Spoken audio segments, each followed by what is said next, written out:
Well, the Russian ambassador to Australia remains adamant Syria's President Bashar al-Assad can't be blamed for the recent chemical weapon attack. Grigory Logvinov says there is no proof the Syrian government had anything to do with the incident in the country's north. He spoke with political reporter Stephanie Boris in Canberra.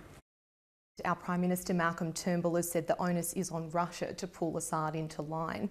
What do you make of Australia's comments and calls to Russia to help? Australian comments are in line with other Western countries. Well, actually, Russia is also strongly opposing any use of chemical weapons against our own people, other people, and so on. And you know, we were one of the architects of this convention on chemical weapons, or prohibition of chemical weapons. The only thing we want, actually, we don't protect Assad government only because we love it or we want something else. We want to have the truth, and that's why, you know, we want this incident to be investigated properly. President Assad, in an interview, he suggested child actors were used to talk about that situation. Do you believe those children were actors or they were victims of an attack?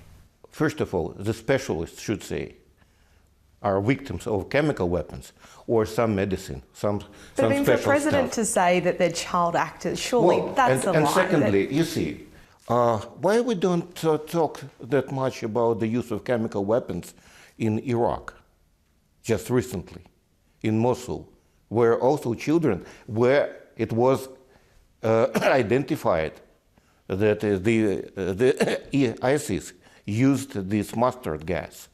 But we're focusing on Syria today, and I just want to understand whether Russia agrees with President Assad's suggestion that child actors were used to represent what happened in this attack. First of all, we want the specialists to take a look at the whole situation professionally. The military hotline, the deconfliction hotline, your foreign minister says it was halted following the US airstrike.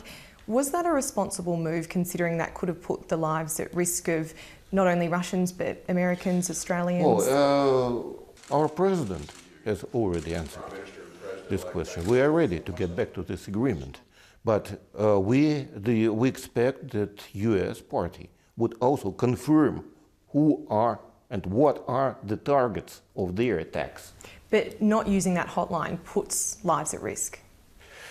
Well, it was not our choice. Excuse me, it was not Russia who launched Tomahawks. But it was Russia's choice not to use the hotline. Speaking frankly, I'm not ready to go that deep into details. Why not? Why not? Because I am not directly doing the Syria conflict. Well, my good friend, the Director General of relevant Russian Ministry's Bureau, Sergei Vershinin, who is absolute specialist. But you can understand people here in Australia, their concerns when they hear a hotline that is supposed to be open to ensure fatalities don't occur is not being used. Well, once again, I'm not ready to. But what I can tell you for sure that on Russian side, everything would be done to avoid any conflict. If we can move on to North Korea, how would you describe the situation there then at the moment?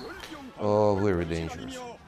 Very dangerous, and it may go under control any moment. Speaking frankly, I am absolutely not happy about seeing this brinkmanship, all of these war games, this rhetoric, and so on.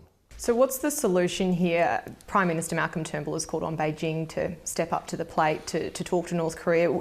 Whose responsibility or role is it? Well, I disagree with the view, with the perception that Beijing is kind of gizmo when dealing with North Korea. Yes, maybe China really has more leverage on North Korea than any other country, but in any case, it's not absolute leverage. North Koreans are doing what they want. So how do we stop that? That's the problem. I failed to do it within 7 years. What did you try to do that you think could work maybe now?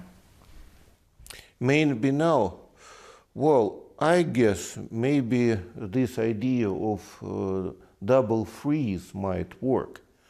I mean, for North Koreans is concern number one, US ROK military exercises. Maybe if at some time, just for test, US could, well, for some time postpone these military exercises. So the US has recently been reassuring the Asia Pacific that it's going to engage more in the region.